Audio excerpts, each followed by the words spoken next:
I thought about wearing a white suit today.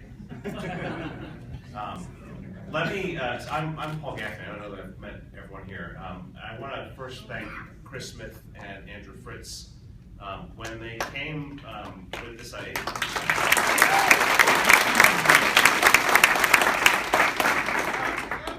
they came up with this idea several months ago for a whole variety of reasons, and I thought it was a good idea, and it turned out it was just a fantastic idea. So thanks for having the managerial courage to push on that, to ask for money to get it done. I am very, very depressed that everyone's first question is how are we going to have budget for this, but we're working on changing that. I also want to thank one thread that ran through every single team is Cliff Sexton's brand new UX team.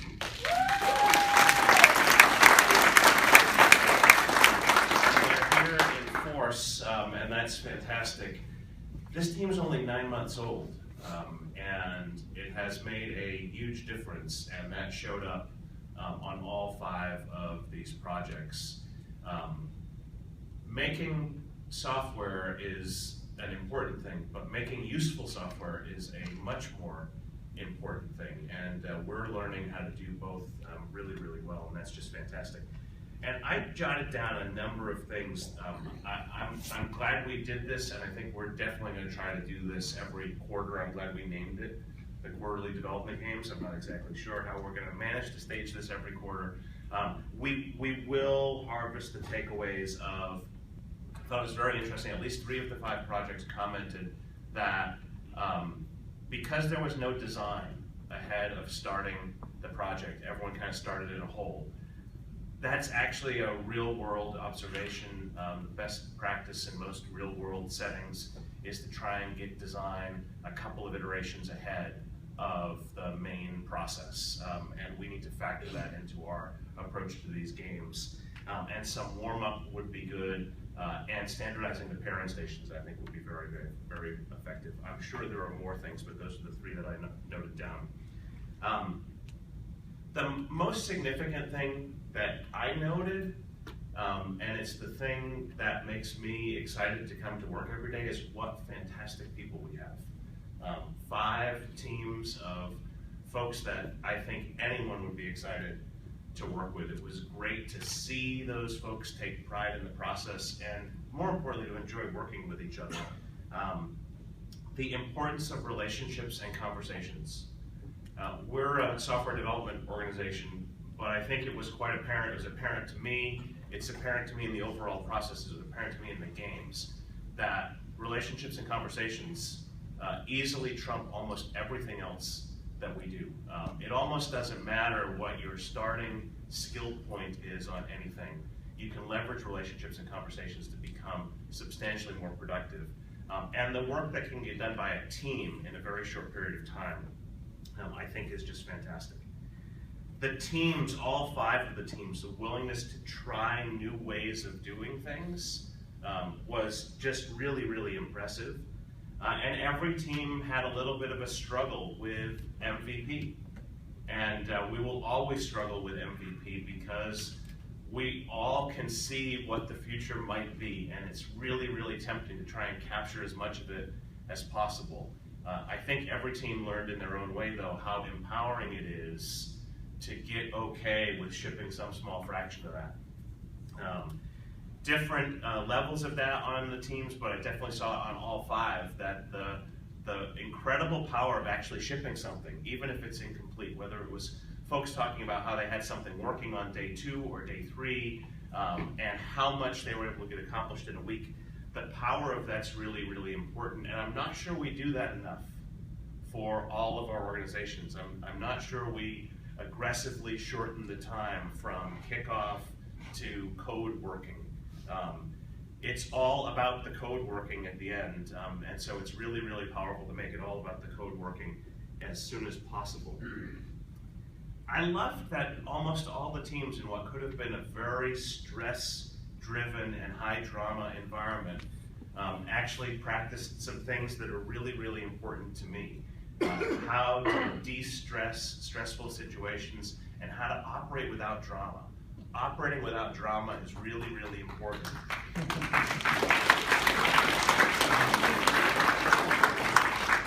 I loved seeing the breaking down of silos, and every team talked about new skills that folks developed, and recognizing, I think importantly, that even in a setting where your goal is to get something done as quickly as possible, where your intuition might be, I gotta go with stuff that I already know, everyone recognized that this was an opportunity to learn and capitalized on it, and unlocked one of the real pieces of magic of pairing. And the magic of pairing is, we got a lot of talented folks around here, they're very easy to work with, relationships and conversations unlock a lot of value, both value that we ship and value about who we are and who we are becoming. Thinking about data differently.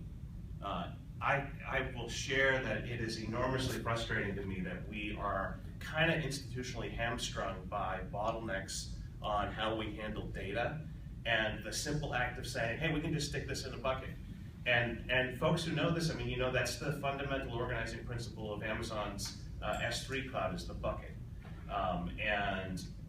Taking the risk on doing that, and I'm sure the team did it in a way that's sufficiently abstract that if we asked them to move from Google Cloud to AWS, well, we never asked them to move to AWS, or to move to Azure, or to even move to some private bucket storage if we had it, they'd be able to do that. So seeing that kind of resiliency is really important. And I'm going to stop with my list in a second because I know you're just listening to me because you're waiting for the results.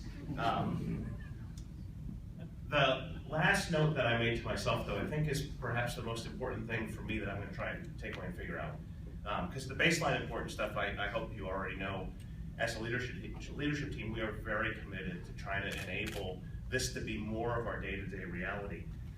There are lots of things that our teams do in our world outside the games that didn't happen inside of any of the games. I'm pretty sure none of you wrote a status report.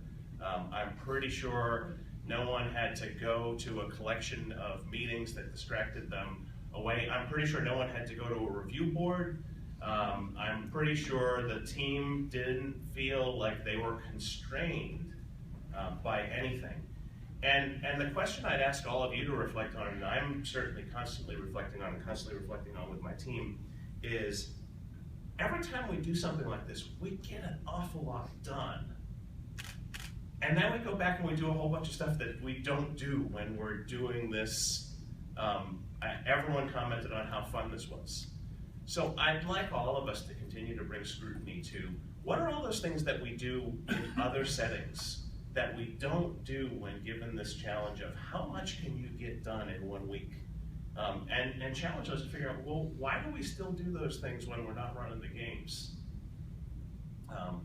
We didn't kill anybody in our version of the games. The cannon didn't go off. But the inspiration should be, are there some things that we could kill outside of the games to make our day-to-day lives as fun and as energizing and as focused on getting the maximum amount of value out of our smart, talented, and really energetic people? How do we fire some cannons off to kill some practices that by demonstration don't seem to foster what we're getting done here? And so that would be a really important takeaway. So now the moment you've all been waiting for. This was actually really tough, really tough. And so the judges gave ourselves some discretion, and we're going to award co-winners. We're going to award co-winners because in our forced ranking, these two teams were so very, very close, and they both have unbelievably strong reasons to give them the prize, and they each have at least one or two reasons why they probably shouldn't be the winner. And that's the nature of a 5-day exercise. Both of these teams demonstrated substantial value creation, though two very different ways. One reasonably certain, though heavily promotional. One somewhat speculative, but a huge opportunity for a business that we really don't play in very well. Both actually captured a lot of value during the games. So both of these teams they managed their MVP process well and created an environment where there's substantial evidence that they're ready to ship value. The usability of both of these teams' products were fantastic, including really good use of the things that drive great end user value, great use of personas, really good looking UI, and at least in the case of one of the teams, integration with outside technology that is really prevalent in the consumer economy. Both teams made fantastic use of test-driven development, and their commentary on what that did for them and the techniques they use really important. So we are going to award for the first quarterly development games a shared prize to the team from .com for Special Buy of the Day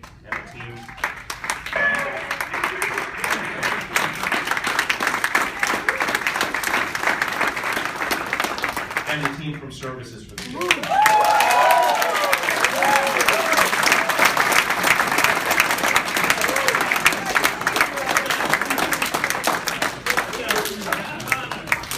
And we've got good swag and some good spending money for folks. So thank you all. This concludes the first of what we hope will be many quarterly development games.